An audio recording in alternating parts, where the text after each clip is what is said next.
Hello, and welcome to the Rankin Report for Sunday, May the 5th, 2025. Thank you for joining me today.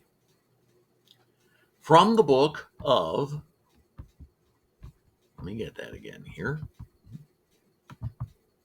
From the book of 2 Kings, chapter 3, verses 24 to 27. But when the Moabites came to the camp of Israel, the Israelites rose up and fought them until they fled.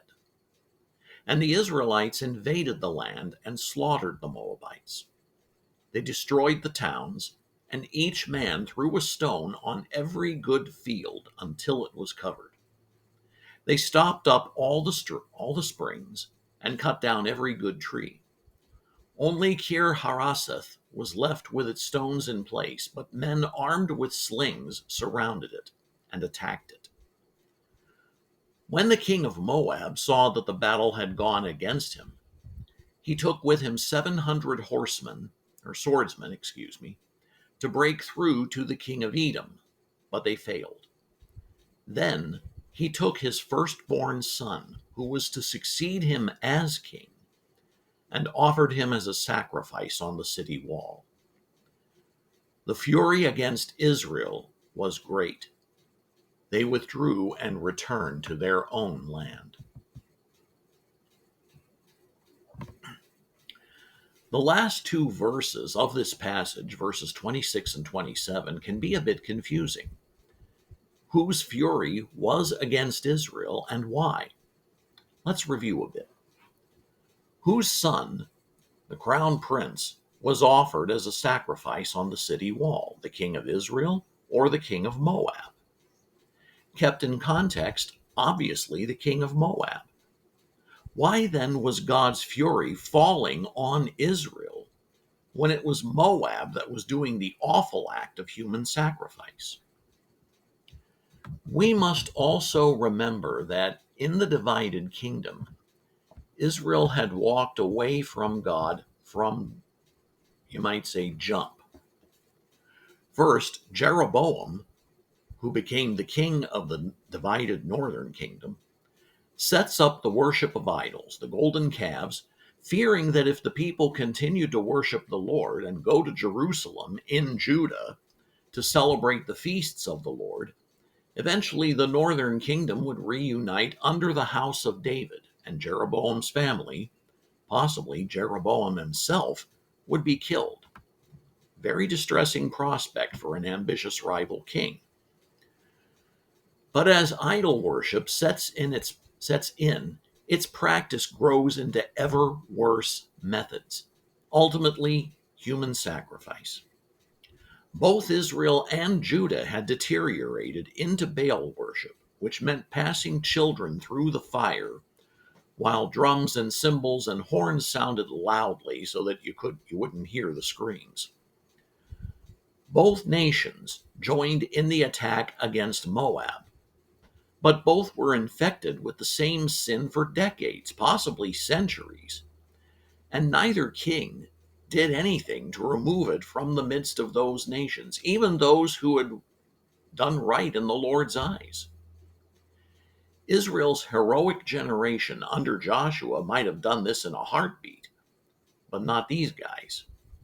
So when Moab's king did a very public sacrifice of his own son on the city wall, the kings of Israel took it, and of Judah, took it a little too much to heart and withdrew, thinking that it was going to have some kind of effect to counter the Lord's clear command against Moab, as if.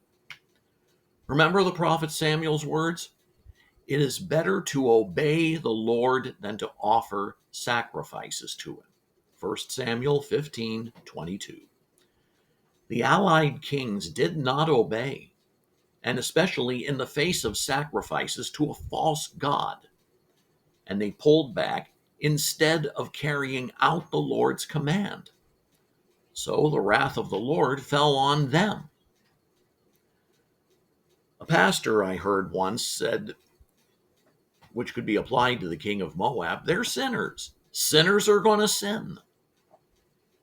Not that it displeases God any less, but this is what you should expect from sinners. But for the kings of Israel and Judah to do this, the wrath of God would fall on them. What does this mean for America? Are we in the same place?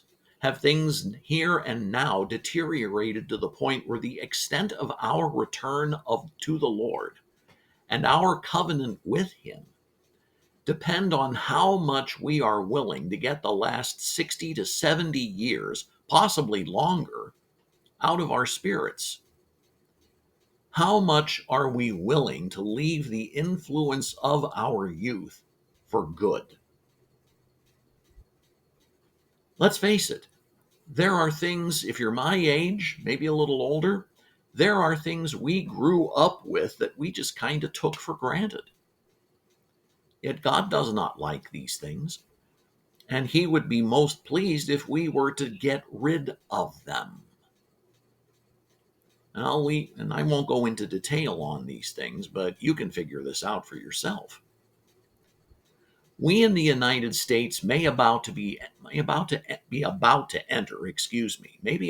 enter uncharted territory, or at least territory we do not recognize, as we have not traveled on it since perhaps the centennial celebration of our independence, 1876.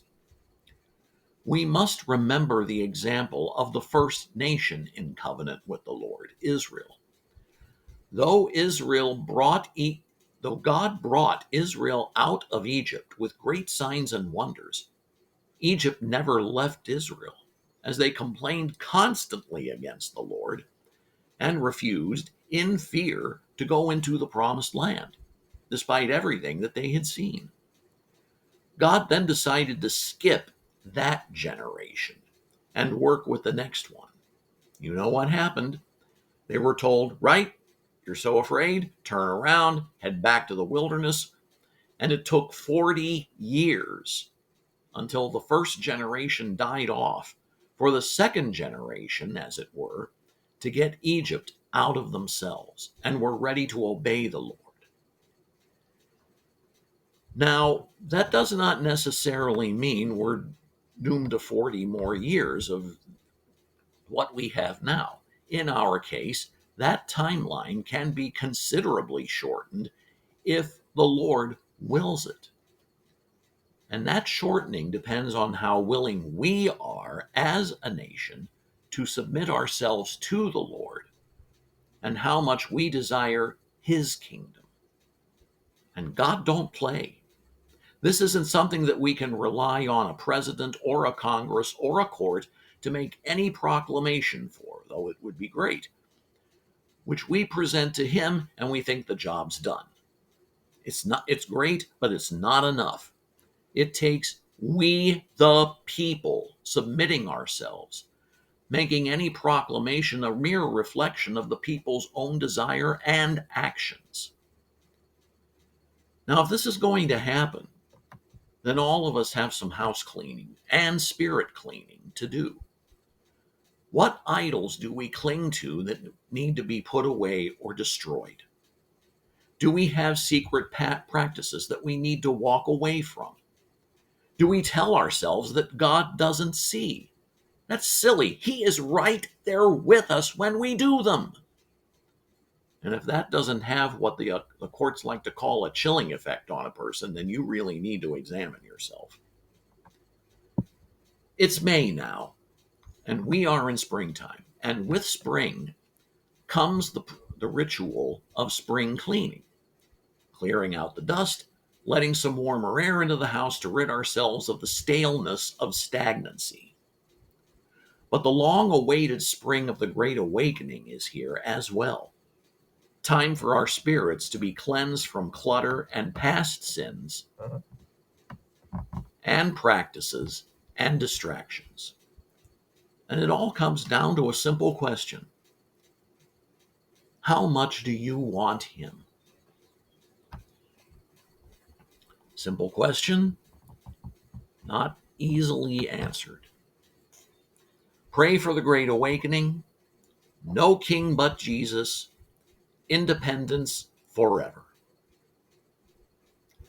That's the Rankin Report for Sunday, May 5th, 2025. Don't forget to hit the like or share buttons, or both, or the subscribe button if you wish to see more of these videos. Please continue to pray for the people in California, North and South Carolina, Tennessee, and Florida dealing with damage from fires and floods from hurricanes. Keep our leaders in prayer, especially for protection against those who would do them harm. Thank you for watching. God bless you, and have a great day.